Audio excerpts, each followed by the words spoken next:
মনে রাখবেন 14ই ফেব্রুয়ারি থেকে নিষেধ করে লাভ নেই, কারণ 14ই ফেব্রুয়ারি ওই সকল মানুষ যায় যারা তাদের রবকে বোঝেনি।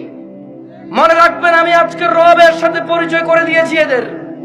এরা যদি মনে করে 14ই ফেব্রুয়ারি যাবে আর ওদের মৃত্যু হবে ওই অবস্থায়, আর তাদের কোন ওলি মুর্শিদ আছে যে তাদের কবরে যাবে 14ই ফেব্রুয়ারির ওই নষ্টাপনা নোংরা অশ্লীলতার ওখানে গিয়ে তাদের কবরে গিয়ে কেউ তাদের রক্ষা করবে, ওলি আর মুর্শিদা আছে, আমি আর আপনি কি করতে পারি?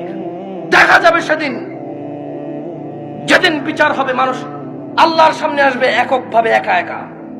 সেই দিন দেখা যাবে ইয়াউমা ইয়াফিরুল মারউ মিন আখিহি, যেদিন মানুষ পলায়ন করবে তার ভাই থেকে, ওয়া উম্মিহি ওয়া আবিহি, তার মা আর তার বাপ থেকে, ওয়া সাহিবাতি ওয়া বানি, তার ছেলে এবং তার সন্তান থেকে।